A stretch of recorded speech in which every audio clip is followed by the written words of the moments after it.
സുഹൃത്തുക്കളെ നമസ്കാരം. നമ്മളിന്ന് ഈ വീഡിയോ ഇടുന്നത് നമുക്ക് സാധാരണ കേരളത്തിലെ അല്ലെങ്കിൽ ഇന്ത്യയിൽ എവിടെയെങ്കിലും ഒരു ഹോസ്പിറ്റലിൽ ഒരു സ്പെഷ്യലിസ്റ്റ് ഡോക്ടറെ കാണണമെങ്കിൽ നമ്മൾ തീർച്ചയായിട്ടും നേരത്തെ അപ്പോയിൻമെൻ്റ് എടുക്കും, എന്നിട്ടേ ഒക്കത്തുള്ളൂ. അപ്പോൾ വിദേശത്തെ അമേരിക്കയിൽ പോയി ഒരു ഡോക്ടറെ കാണണമെന്നുണ്ടെങ്കിൽ, ചികിത്സ നടത്തണമെന്നുണ്ടെങ്കിൽ തീർച്ചയായിട്ടും അപ്പോയിൻമെൻ്റ് എടുത്തിരിക്കണം. അപ്പം അങ്ങനെയാണെങ്കിൽ നേരത്തെ അപ്പോയിൻമെൻ്റ് എടുത്തിട്ടുണ്ട്. അതുപോലെ ഇപ്പം നമ്മൾ പോകുന്ന പോലെ ഒരു റിക്ഷ പിടിച്ചോ വണ്ടിയോ കയറിയോ ഹോസ്പിറ്റലിൽ പോകുകയല്ല. ഇത് അമേരിക്കയ്ക്ക് പോകണമെങ്കിൽ അതിന് നേരത്തെ വിസ വേണം, കേന്ദ്ര ഗവൺമെൻറ് അനുമതി വേണം. ഇതൊക്കെ എടുക്കാതെ പോകാനൊക്കത്തില്ല.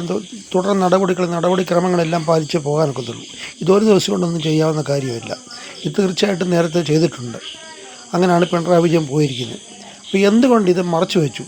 ഒരു മനുഷ്യൻ അറിയാതെ അദ്ദേഹം പോയി കഴിഞ്ഞാൽ അറിയുന്നത്. ഈ അദ്ദേഹം പോയ വെള്ളിയാഴ്ച തന്നെ ഞാനിതിനെപ്പറ്റി ഒരു ചെറിയ വീഡിയോ ഇട്ടായിരുന്നു. അപ്പോൾ അത് കഴിഞ്ഞിട്ട് പിറ്റേ ദിവസത്തെ ദേശാഭിമാനിക്കകത്ത് ഞാൻ അരിച്ചു പെറുക്കി നോക്കി.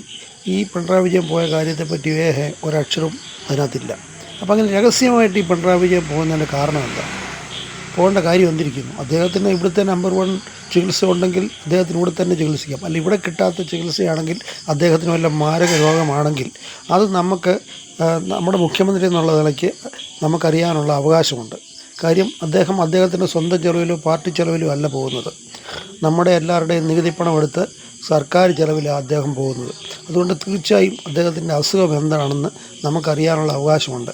അത് പറയേണ്ട കടമ അദ്ദേഹത്തിനോ അല്ലെ പാർട്ടിക്കാർക്കോ ഉണ്ട്. അത് തീർച്ചയായിട്ടും പറയണം. അങ്ങനെ ഉണ്ടെങ്കിൽ ഈ പ്രശ്നത്തിന് തീർച്ചയായിട്ടും ചികിത്സ വേണം. അത് പറയാതെ പോയത് ഒരു ദുരൂഹതയാണ്. തീർച്ചയായിട്ടും പറഞ്ഞിട്ട് വേണം പോകാൻ. ഈ നേരത്തെ തീരുമാനിച്ച കാര്യമാണെന്നുള്ളത് എല്ലാവർക്കും അറിയാം. അല്ലാതെ ഇടിപിടിയെന്ന് എടുക്കുന്ന തീരുമാനമല്ല.